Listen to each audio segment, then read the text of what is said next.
اچھی سوچ، یہ جو بدگمانی ہے نا، برا سوچنا بزرگوں کے بارے میں بھی، لوگوں کے بارے میں بھی، غریبوں کے بارے میں بھی. اگر کسی بندے کو 4 پیسے مل گئے تو یہ کہنا کہ یار پتہ نہیں اس نے کون سا بینک لوٹا ہے، اور اگر نہیں ملے تو کہنا یہ کاہل ہی بڑے ہیں، کام ہی نہیں کرتے.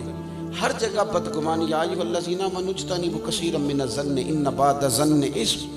اے ایمان والو، بہت سارے گمانوں سے بچو، بعض گمان بھی گناہ ہیں. اچھا سوچیں. حضور نے فرمایا کہ سب سے بڑا جھوٹ بدگمانی ہے. لوگوں کے بارے میں اپنے خیالات کو پراگندہ کر لینا، برا کر لینا، برا سوچنا، بکھر جانا خیالات کا، یہ سب سے بڑا جھوٹ ہے. معاشرے میں جب سوچیں اچھی ہوتی ہیں تو معاشرہ صحت مند ہوتا ہے. پاکستان میں نا ڈپریشن کے مریض کرونا کے بعد 65% کے قریب گئے. کسی کو تھوڑی سی ٹینشن ہے، کسی کو زیادہ ہے. اب اس میں سب سے بڑا، یہ جو ٹینشن کا مرض ہے، اس میں سب سے بڑا مسئلہ بدگمانی کا ہے. آپ ڈاکٹر کے پاس پہلے دن جائیں گے نا، مجھے ٹینشن ہے، تو پہلا سبق یہ پڑھائے گا کہ اچھا سوچا کرو، اور جو رب نے دیا اس پہ راضی رہنا سیکھو. ٹینشن ختم ہوگی. حضور صلی اللہ تعالیٰ علیہ وسلم نا اچھی سوچ لوگوں کے اندر لانا چاہتے، لوگوں کو لوگوں کے حق میں نرم کر دے. رسول پاک صلی اللہ علیہ وسلم ایک دوسرے کے لیے دلائل دیتے. ہر طبقے کی حضور نے عزت بیان کی. مزدور سے، محنت کرنے والے سے کہا یہ اللہ کا دوست ہے. جو تجارت کرنے والا تھا فرمایا جو سچا تاجر ہوگا قیامت کے دن نبیوں کے ساتھ اٹھایا جائے گا. ہر شخص کو اعزاز دیا، اچھا گمان.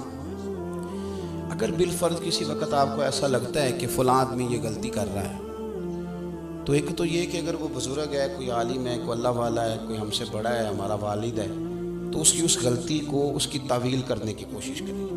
اچھا، اگر کوئی اچھا پہلو نکلتا ہے تو اچھے. ایک عورت جا رہی ہے تیزی سے بے پردہ گلی میں، تو بزرگ فرماتے ہیں اسے بے حیا نہ کہو، ہو سکتا ہے بیچاری کا بچہ چھت سے گر گیا ہو، دوپٹہ ماں کو یاد ہی نہیں رہا، دوڑ گئی.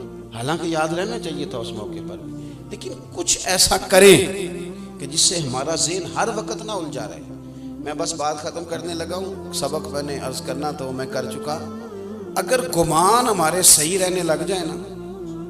میں ملک سے باہر تھا تو ایک صاحب مجھ سے کہنے لگے مولوی بڑے برے ہیں، پیروں کا کوئی حال نہیں، سیاستدان سارے پاکستان کے خراب ہیں، قوم ساری لالچی ہے. میں نے کہا آپ دور بیٹھے ہیں، آپ کو کیا بتاؤ. اگر مولوی پیر کچھ نہیں کر رہے تو مسجدوں کے اندر رمضان میں حافظ زیادہ ہوتے ہیں اور مسجدیں تھوڑی ہوتی ہیں. تو ان کو کوئی پڑھا رہا ہے تو اتنے بندے پڑھ رہے ہیں نا، کوئی عالم بنا رہا ہے تو بن رہے ہیں نا. کوئی آپ نے کبھی دیکھا ہے کہ آج ہڑتال ہے مولویوں کی، جمعہ نہیں ہوگا؟ کیا بات کرتے ہیں آپ، دور بیٹھ کے بدگمانی. اور جہاں تک قوم کا تعلق ہے، جس بیٹی بیچاری نے خود سلائی مشین پہ بیٹھ کے اپنا جہیز بنایا تھا نا، جب زلزلہ آیا کشمیر پہ تو اس نے بھی کہا تھا ابا میں 3 کپڑوں میں چلی جاؤں گی، یہ زلزلے والوں کو دے دے سامان. یہ جوان جن کو لوگ بڑا برا کہتے ہیں، ایک بابا جی کو خون کی 1 بوتل کی ضرورت پڑ جائے تو 14 بچے گلیوں میں کھڑے ہوتے ہیں. ان کو برا کہتے ہیں. ہم اپنی سوچ کو ٹھیک نہیں کرتے. وہ کیا کہتے ہیں، اینک کا شیشہ نہیں صاف کرنا، سامنے والے کا منہ ہی صاف کرتے رہنا ہے. آپ تھوڑی سی توجہ دیں. امام عبداللہ جعفری رحمۃ اللہ نے لکھا ہے کہ سارا بغداد جتنا بھی تھا سب عزت کرتا تھا حضرت بشر عافی رحمۃ اللہ علیہ کی. سارا بغداد عزت کرتا، پیار کرتا. ننگے پاؤں چلتے تھے تو جانور بھی گوبر نہیں کرتے تھے گلیوں. اتنا اللہ تعالیٰ نے انہیں اعزاز دیا تھا، نوازا ہوا تھا. لیکن بغداد کا ایک تاجر تھا، وہ کہتا تھا مجھے نہیں اچھے لگتے حضرت بشر عافی. بھئی تمہیں کیوں نہیں اچھے لگتے، ذرا وجہ سننا. کہتے ہیں اس لیے نہیں اچھے لگتے کہ وہ جمعے والے دن نا فرض پڑھ کے چلے جاتے ہیں، باقی مسجد میں نماز نہیں ادا کرتے. مسجد میں کون سی نماز پڑھنا ضروری ہے، وہ پڑھ بھی لیے. ہمارے ہاں نا باقیوں پر تو نہیں، پر پابندی ہوتی ہے کہ عصر کی بھی پہلی 4 سنتے پڑھے، اس پر پابندی ہے. تو میں اکثر کمیٹی والوں سے پوچھتا ہوں کہ جو پابندی اللہ رسول نے نہیں لگائی وہ آپ کیوں لگاتے ہیں؟ مہربانی کریں، لوگوں کو گنجائش دیں. آپ وہ جبر کیوں کرتے ہیں جو آپ کو نہیں کرنا چاہیے؟ جی حضرت بشر عافی رحمۃ اللہ علیہ فرض جماعت کے ساتھ جمعے والے دن پڑھتے ہیں تو باقی نماز پڑھے بغیر چلے جاتے ہیں. لوگوں نے اسے سمجھایا تو وہ تاجر کہتا ہے مجھے بڑے عرصے کے بعد ایک دن خیال آیا ویسے پتہ کروں تو صحیح، کچھ تو مجبوریاں رہی ہوں گی، یوں ہی کوئی بے وفا نہیں ہوتا، پتہ تو کروں مسئلہ کیا ہے. معلومات تو کروں. کہتے ہیں جمعہ پڑھا حضرت کے ساتھ میں نے تو سلام پھیر کے وہ نکلے مسجد سے تو میں بھی ان کے پیچھے ہو لیا. انہوں نے جلدی سے جا کے نا تو ایک نان بھائی کی دکان سے نان خریدے تو میں نے پھر بدگمانی کی. میں نے کہا اوہو پیر صاحب کو بھوک نے ستایا تھا اس لیے سنن اور نوافل چھوڑ دیے.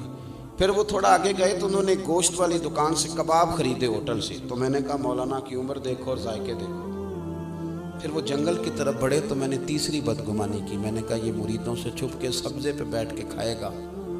کہتے ہیں تھوڑا سا رستہ گزرا تو ایک کچا مکان آیا, باہر سے کنڈی لگی تھی.